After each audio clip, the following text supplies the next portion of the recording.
शिव महापुराण की कथा कहती है, भगवान शंकर का अनुमोदन कहता है कि आपकी जो भक्ति है, भगवान धन से, संपदा से या सत्ता से या वैभव से या दौलत से भगवान कभी नहीं रीझता। अगर भगवान को चाहिए तो तुम्हारा केवल निर्मल मन चाहिए। भगवान को और कुछ भी नहीं चाहिए, तुम्हारा केवल मन। उसके सिवाय भगवान तुम्हारे वैभव से, तुम्हारे पास में कितनी गाड़ी है, कितना बंगला है, कितना धन है, कितना वैभव है, कितनी सत्ता है, कितनी दौलत है, भगवान को उससे कोई मतलब नहीं। भगवान को अगर मतलब है तो केवल तुम्हारे मन से मतलब है। शबरी अम्बा के दरवाजे पर भगवान गए, क्या दिया शबरी अम्बा ने? भगवान को क्या प्रदान करा शबरी अम्बा ने? केवल एक झूठे बेर। और झूठे बेर के सिवा भगवान कुछ ले भी नहीं रहा है। अब तुम शंकर जी को क्या देते हो? अगर शबरी अम्बा ने भगवान राम को झूठा बेर दिया है तो आपने कौन सा अच्छी चीज दी थी भगवान को? जल दिया, वो मछली का झूठा था। दूध दिया, वो बछड़े का झूठा था। फूल दिया, वो भौरे का झूठा था।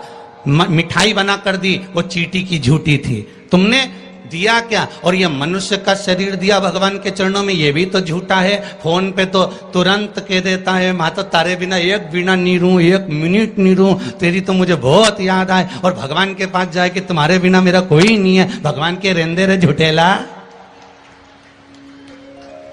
भगवान भी कहते काहे को झूठ बोले? अभी फोन पे बोल रहा था, मेरे को थारी याद आ रही, तेरे बिना एक मिनट नहीं रह सकता, तू तुम्हारे हृदय में बसी ने, तू तुम्हारा चित्त वृत्ति में बसी। और मंदिर पहुंचा ने अगरबत्ती लगाते लगाते बोला, तन मन धन सब कुछ तेरा। भगवान के आ गया भेरू झूठेला। भगवान सोचा काय आया।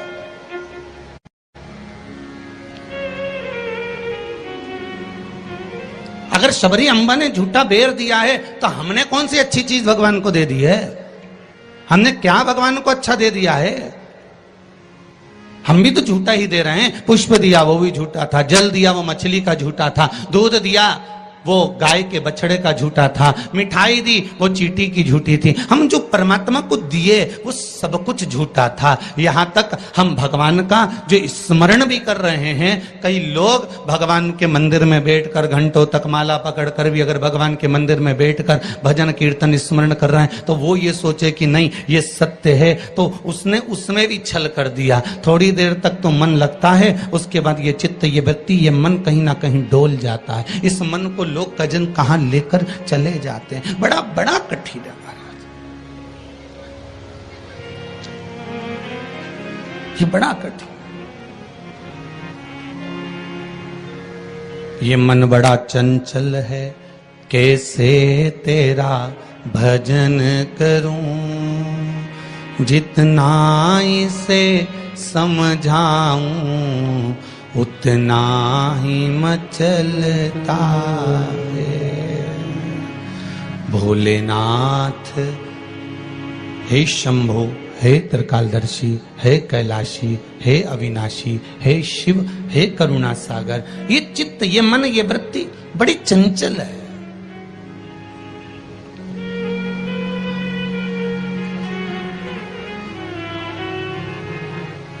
अगर ये मन, ये चित्त, ये वृत्ति थोड़ी भी परमात्मा में लग गई तो जीवन की सार्थकता हो गई।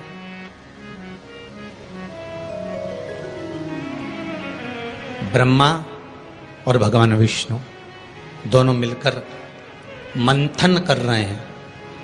और एक बात बहुत ध्यान से सुनना, शिव महापुराण के इस चरित्र को याद रखना कि ब्रह्मा और भगवान विष्णु ने मंथन किया, और मंथन किया तो शंकर भगवान के शिवलिंग को प्रकट किया। आपसे भी निवेदन है, जब दोनों पति पत्नी, भाई भाई, घर के बुजुर्ग, माता पिता, घर के बच्चे जब एक साथ कहीं बैठे हुए हों तो शिव महापुराण की कथा कहती है आप भी शिव महापुराण का थोड़ा सा मंथन करो। उस मंथन से जो प्रकट होगा वो तुम्हारे घर का आनंद करा देगा। शिव पुराण का मंथन।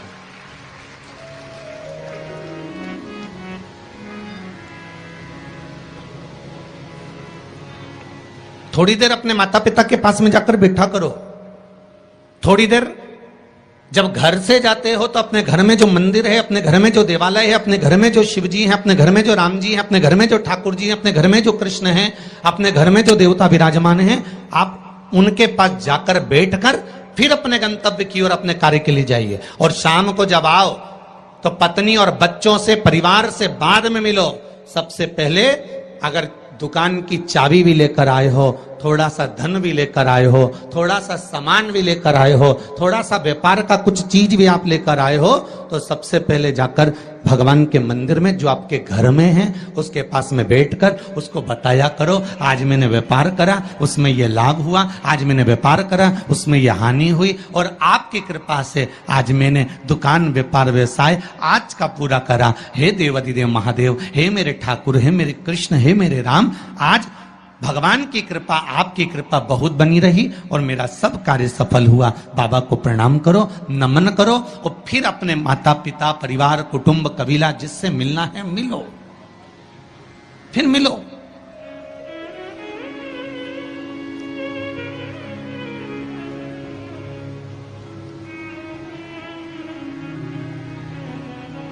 आज किसी ने एक प्रश्न किया था सुबह, गुरुदेव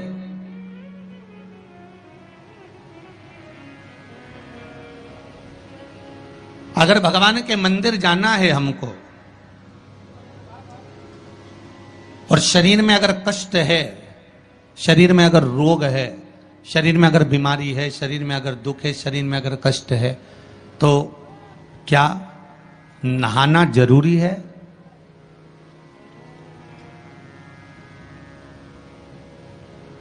शिव महापुराण की कथा कर रही है,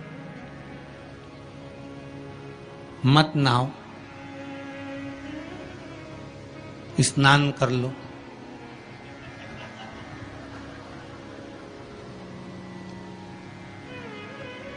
मत नहाओ,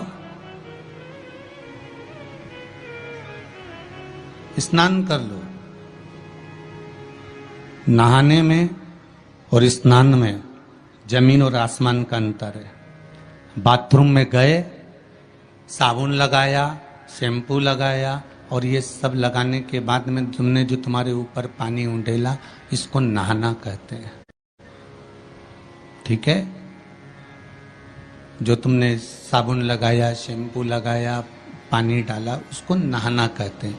और मंदिर में गए अर्थात आप बाथरूम में ना जाकर भी सवेरे से उठे और उसकी भक्ति में लीन होकर दिल से उसको याद कर कर और मान लो मुंह धोकर भी भगवान के दरवाजे तक पहुंच गए तो उसको स्नान कहा जाता है। कर लिया ना बहुत। नहीं है ना शरीर में बल? एक पत्र में लिखा है किसी ने,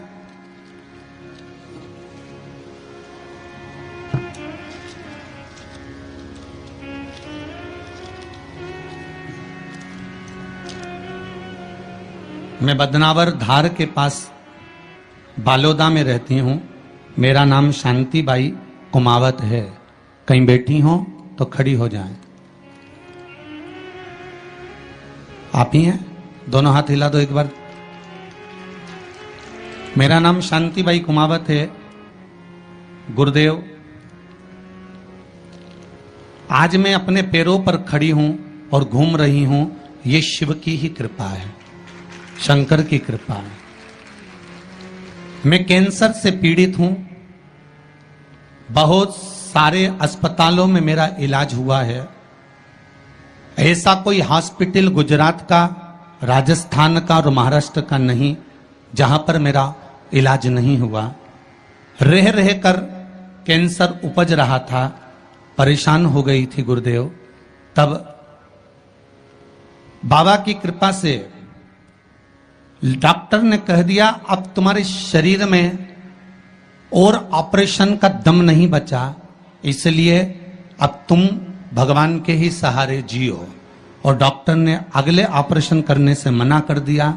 मैं घर आ गई, शिव महापुराण की कथा सुनी और गुरुदेव अब मैंने भी विचार कर लिया कि ये शरीर मैंने शंकर को दे दिया। और गुरुदेव एक बेलपत्री शिव जी पे चढ़ी हुई अपनी पोती से, बेटों से बुलवाती और उस बेलपत्री को जल के साथ खाना चालू कर दिया, 2 कदम भी नहीं चल पाती थी क्योंकि कैंसर के ऑपरेशन इतने हुए थे। गुरुदेव, आज मैं इस पंडाल में बैठकर कथा सुन रही हूं, ये शिव की ही कृपा है, ये शंकर की करुणा।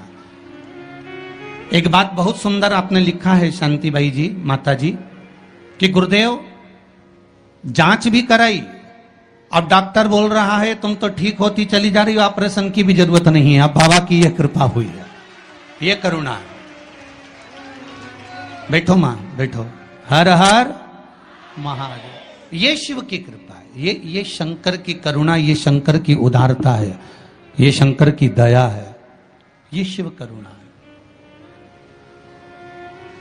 अकाल मृत्यु वो मरे जो काम करे, चंडाल का काल उसका क्या बिगाड़े, जो भक्त हो महाकाल का। शंकर की आराधना करने वाला, शिव का स्मरण करने वाला, शिव भक्ति में डूबने वाला, शंकर का अनुमोदन करने वाला कभी भी भटकता नहीं है। शिव उसको मार्ग तक पहुंचा ही देता है, पहुंचाएगा।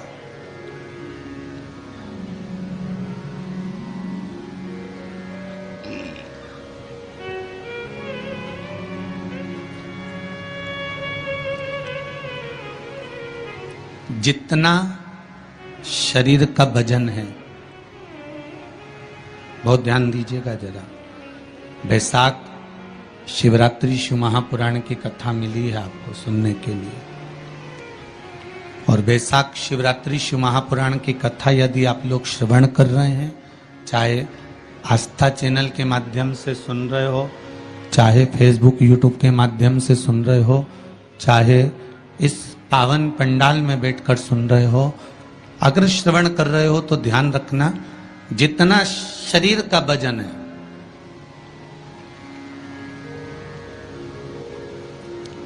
$70 kilo, 25 kilo, 20 kilo, 15 kilo, 50 kilo,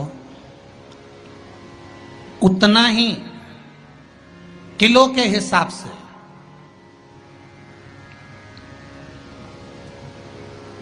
10 kilo है तो ये मन में भाव लगा लेना कि मुझे दिन भर में 10 बार भगवान को धन्यवाद देना है कि तूने ये शरीर दिया, चित्त वृत्ति दी, ये मन दिया, ये बुद्धि दी, ये पूरा जीवन मुझे दिया, ये आपकी कृपा से मिला है, आपको समर्पित है और आप ही को दे रहा हूं।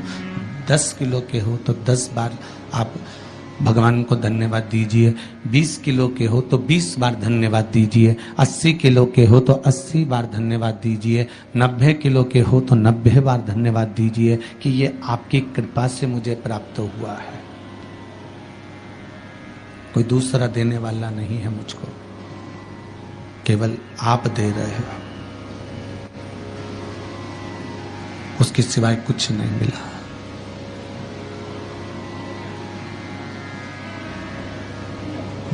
बड़ी मुश्किल से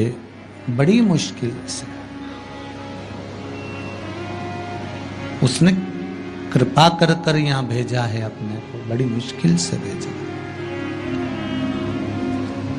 शंभो शरणे पड़ी, मांगू धड़ी रे धड़ी, दुख काटो दया करी ने दर्शन। भगवान से प्रार्थना करते रहो, निवेदन करते रहो, उसके चरणों में जाकर धूप लगाते रहो, उसको नमन करते रहो, उससे विनती बार बार करते रहो कि तेरे बल पर जी रहा हूँ, तेरी कृपा से जी रहा हूँ, तेरी करुणा से जी रहा हूँ, उसके सिवाय कुछ भी नहीं है महाराज। भगवान विष्णु और भगवान ब्रह्मा ने मंथन किया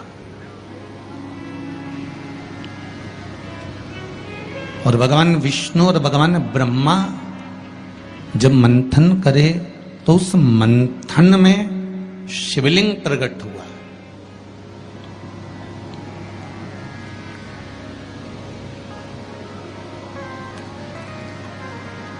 मंथन में शंकर का प्रकट होना बहुत बड़ी बात है।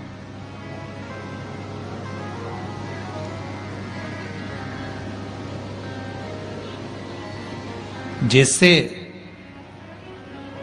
बात बात में शिवजी का नाम, शंकर का यश, शंकर भगवान का गुणगान, शंकर भगवान की भक्ति की बात आपके मुख पर अगर बार बार आ रही है ना, आप बार बार कह रहे हैं कि बड़ी कृपा करी साहब मेरा, मैंने तो पशुपति व्रत करा था और भगवान ने मेरा ऐसा कर दिया, मैंने भगवान को मूंग चढ़ाया था और भगवान ने ऐसा कर दिया, मैंने चावल चढ़ाया था भगवान को और भगवान ने ये कर दिया, मैंने भगवान को बेलपत्र चढ़ाया था भगवान ने मेरा ये काम कर दिया, भगवान को मैंने धतूरा चढ़ाया था भगवान ने मेरा ये काम कर दिया। आप बार बार शिव जी का यशगान गाते हो ना, यश गुण गाते हो, तो उसमें भी एक सुख का अनुभव होता है।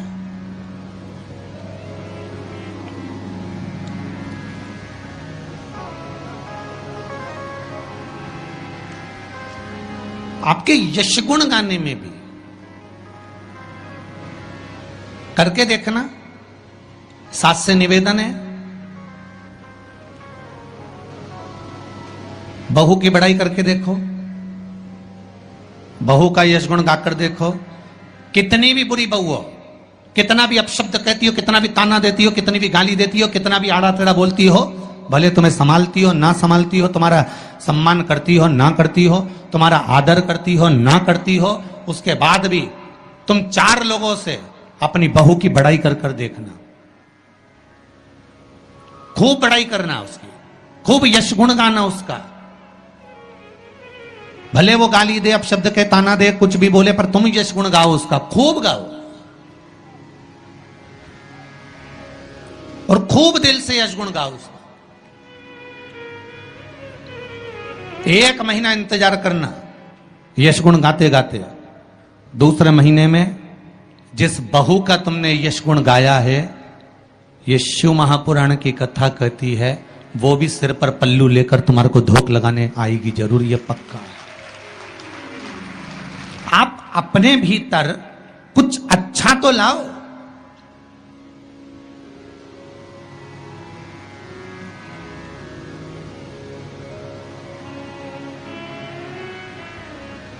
कुछ अच्छा ढूंढने का प्रयास तो करो।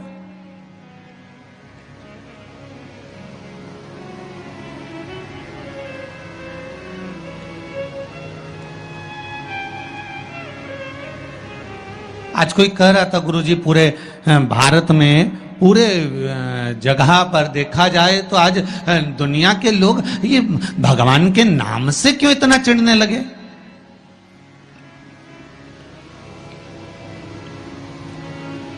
भगवान के नाम से, राम नाम से, शिव नाम से, कृष्ण नाम से, ये दूसरे लोग आखिर चिढ़ते क्यों? तो हमने कहा सीधी सीधी बात है कि रामचरितमानस में भी वर्णन आया कि जब जब रामचरितमानस में जब जब राम जी की सेना के लोग जय जय श्री राम चिल्लाते थे, तब तब जितने राक्षस थे वो सब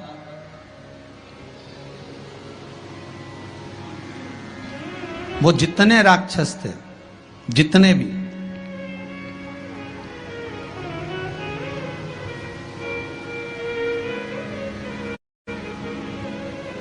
राम सेना के दल के लोग जब जब श्री राम चिल्लाते थे, जितने भी राक्षस थे वो सब भिनक जाते थे, सब भिनकते थे, सब गुस्सा करते थे, सब क्रोध करते थे। जब उस समय पर भगवान के नाम से राक्षस भिनक जाते थे, तो आज के समय के राक्षस भी तो जय जय श्री राम करने पे भिनकेंगे कि नहीं भिनकेंगे?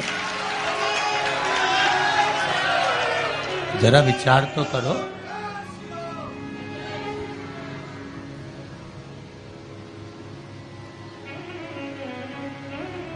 जब उस समय पर राम दल की सेना चलती थी और हनुमान जी ने धमक के, अंगद ने कूद कर रावण के सामने कह दिया था जय जय श्री राम, तो सारे राक्षस भिनक गए, सब को क्रोध आ गया,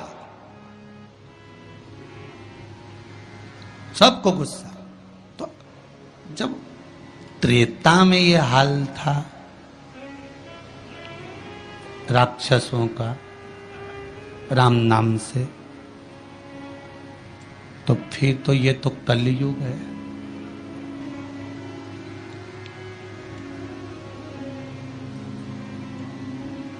अब तुम राम बोलोगे तो थोड़ा सा तो भिनकट्टा छूटेगा ही इनके भीतर भी, थोड़ा थोड़ा तो आएगा।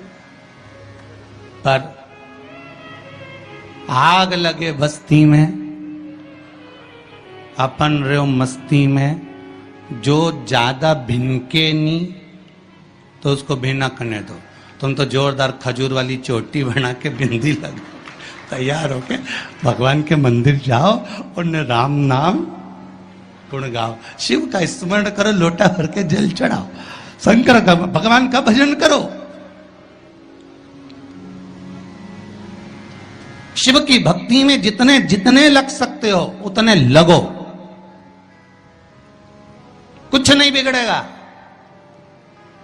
एक लोटा पानी जो भगवान शंकर को समर्पित करता है, मरने के बाद तुम्हारी औलाद तुम्हारा किसी पवित्र नदी में तर्पण करे ना करे, तुम्हारा शिव को दिया हुआ जल तुम्हारे खाते में पहुंच जाता।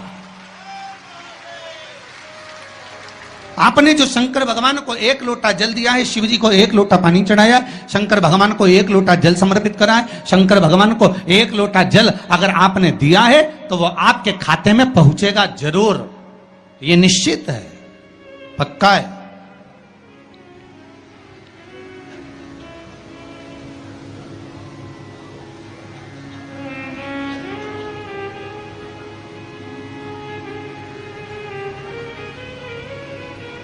और शिव भक्ति के अनुसार, शंकर भगवान के अनुमोदन के अनुसार,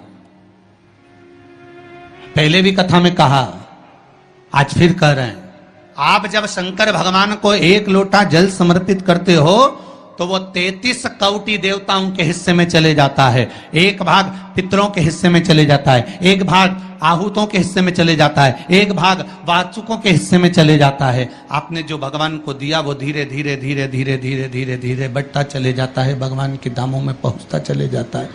जिन जिन को आपने नहीं भी दिया, शंकर भगवान पे चढ़ा हुआ जल उन तक भी पहुंच जाता है। ये केवल आपकी निर्मल और आनंदित भक्ति के बल पर पहुंचता है, भक्ति के बल। भगवान ब्रह्मा और भगवान विष्णु ने जो मंथन किया, उस मंथन में जो शिवलिंग निकला, और ब्रह्मा जी के मुख से निकल गया कि ये शिवलिंग जो निकला है इसके चरण कहाँ हैं, इसका शीश कहाँ है, जरा पता करा जाए। और ब्रह्मा स्वयं भगवान शंकर का सिर देखने के लिए जा रहे हैं, और भगवान विष्णु मृत्यु लोक में नीचे तलातल में, रसातल में, पताल में भगवान शंकर का चरण ढूंढने के लिए जा रहे हैं, भगवान शिव का चरण।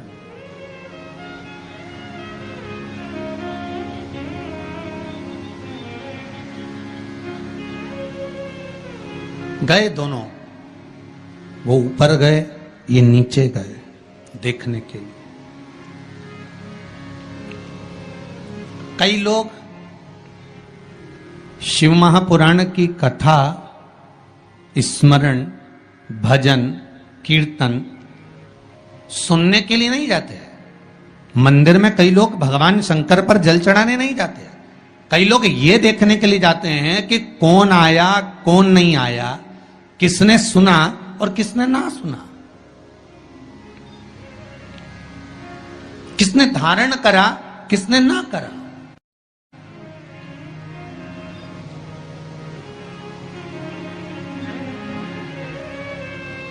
अब ब्रह्मदेव ऊपर गए, इतने ऊपर पहुंच गए, इतने ऊपर पहुंच गए, इतने ऊपर पहुंच गए कि उनके भीतर अभिमत्ता, अहंकार थोड़ा थोड़ा समाहित होने लगा, और उन्होंने केतकी के पुष्प को तोड़ लिया और केतकी के पुष्प से कहा कि तुम नीचे चलो मेरे साथ में, भगवान विष्णु के सामने चलकर कह देना कि मुझे भगवान शंकर का शीश मिल गया है। केतकी के फूल ने कहा कि यदि मैं झूठ बोलूंगा तो वो श्रेष्ठता कैसे रहेगी?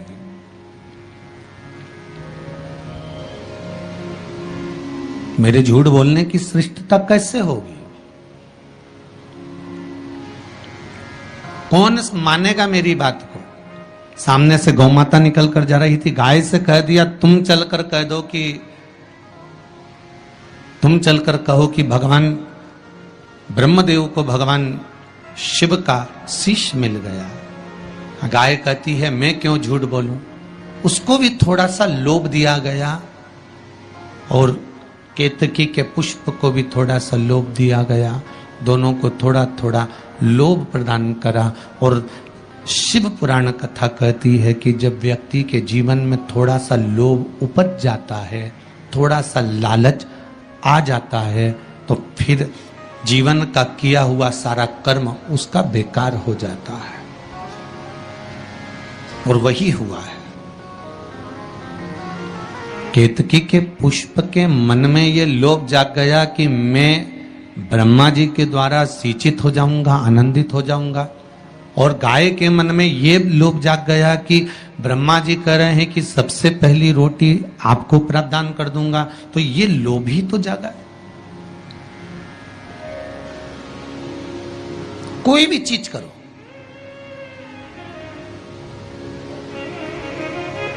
अगर कोई सत्कर्म आप कर रहे हैं, थोड़ा सा अच्छा कार्य आप कर रहे हैं, भगवत भजन आप कर रहे हैं, कीर्तन आप कर रहे हैं, मंत्र जाप आप कर रहे हैं, स्मरण आप कर रहे हैं, नाम जाप यदि आप कर रहे हैं, तो वो लोभ से पवित्र होना चाहिए, बहुत दूर।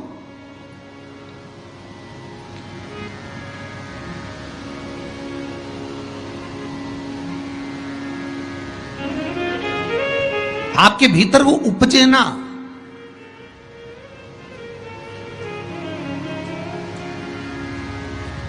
फिर चाहे दुनिया के लोग कितना भी कहे ना, वो एक बेल बेचारा किसान का एक बेल कुएं में गिर गया। अब कुएं में गिर गया तो किसान का बेल जब कुएं में गिरा तो ये देखा कि कुएं में से बेल को निकालना है। खूब मेहनत करी किसान ने बेल को निकालने की, पर वो बेल निकल नहीं रहा था। बहुत बहुत बहुत बहुत मेहनत करने के बाद भी वो बेल नहीं निकला। बहुत अथक प्रयास करा गया पर बेल नहीं निकला।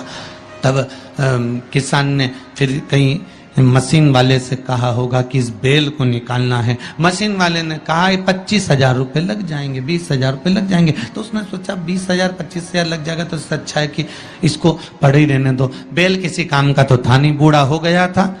अगर बेल बूढ़ा हो गया है तो इसी कुएं में पड़े रहने दो, मर जाएगा। इसी कुआं भी सूख गया है, इसमें कोई दिक्कत वाली बात नहीं, अपन कचरा पटकते जाएंगे, बेल को वहीं की वहीं दबा देंगे। गांव के लोगों से कह दिया मेरा बेल कुएं में गिर गया है और ये बूढ़ा हो गया था। एक काम करो, तुम्हारे गांव का जितना भी कचरा है ना, घर वाले वो सब लाकर इसमें डालते हैं ना, बेल मर जाएगा, धीरे धीरे उस पे मिट्टी डल जाएगी। गांव के लोगों ने कचरा लाकर डालना चालू करा। जैसे जैसे बेल के पास में कचरा पटकना प्रारंभ करा, बेल भी समझदार था। इधर कचरा पटकते तो इधर पांव रखकर खड़ा हो जाता, इधर पटकते तो इधर पांव रखकर खड़ा हो जाता। धीरे धीरे पूरा कुआं भराते चले गया और बेर कचरे पर पांव रखते रखते रखते रखते रखते रखते बाहर आ गया।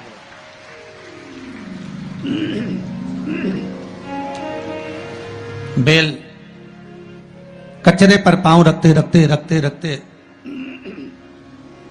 बाहर आ गया, ऊपर आ गया।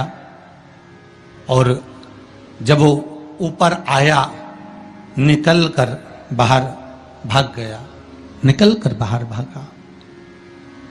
बेल से हमको एक सीख लेना चाहिए, हमको एक चीज सीख लेना चाहिए। बुराई करने वाले कितनी भी बुराई करेंगे, निंदा का कचरा, बुराई का कचरा कितना भी पटकेंगे, हमको केवल उस पर पांव रखकर निकल कर बाहर की ओर चले जाना है और हमारे जीवन को सार्थक बना लेना है। करे करे तो करे।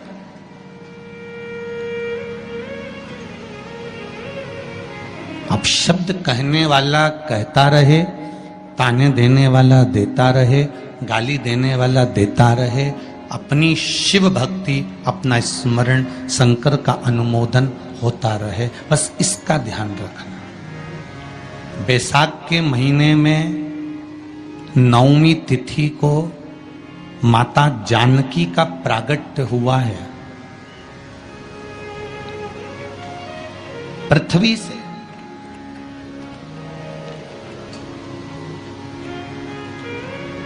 कभी एक विचार करिएगा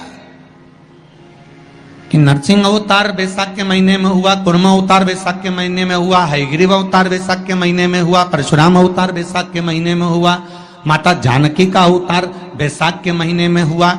आखिर इस बैसाख के महीने में, माधव महीने में इतनी महत्वता क्यों?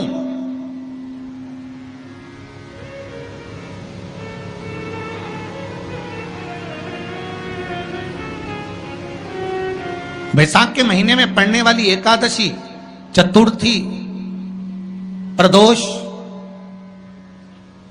अमावस्या, पूर्णिमा, शिवरात्रि, ये सभी इतनी महत्वपूर्ण क्यों हो जाती है?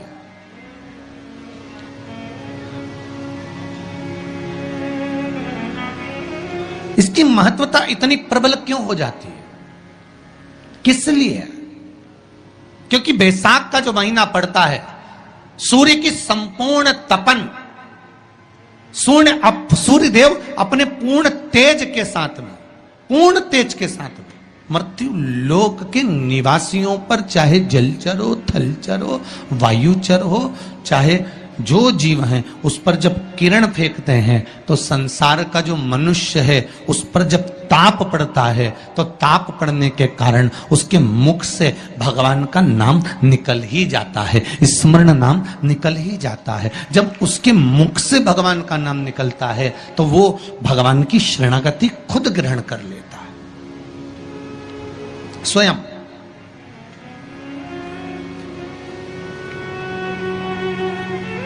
शरणागति ग्रहण कर लेना। बैसाख की पोथी पढ़ते हो आप लोग? आप में से अगर कोई पढ़ता हो बैसाख महीने की पोथी, तो उसमें एक वर्णन आता है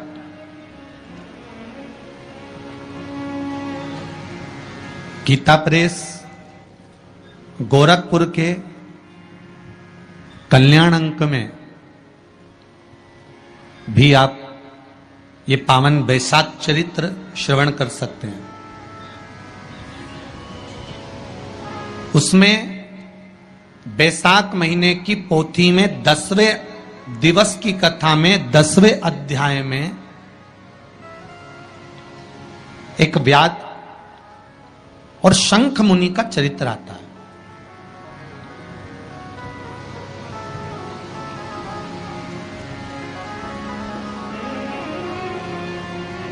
शंख मुनि एक बार निकलकर भगवान शंकर के मंदिर में जल समर्पित करने के लिए जा रहे थे और शिव मंदिर की ओर जाते जाते जाते जाते जाते जाते बीच मार्ग में चलते चलते चलते चलते और वो शंख मुनि जब शिव के मंदिर में पहुंचे, शंकर भगवान के मंदिर में जाकर उन्हें दर्शन किया,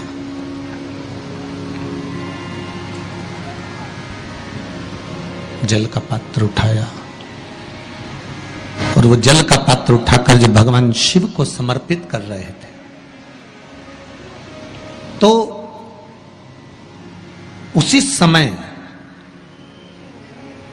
जल का पात्र उठाकर जब शंकर भगवान को समर्पित करा गया और शंख मुनि निकलकर जब बाहर आ रहे थे, आते आते शंख मुनि के मन में एक भाव उत्पन्न हो गया कि जब हम भगवान शिव को कुछ वस्तु समर्पित करते हैं तो उसका फल, उसका पुण्य फल हमें कितने समय में प्राप्त होता है। ये शंख मुनि के मन में एक विचार जागृत हो गया, शंख मुनि के मन में एक भाव जागृत हो गया।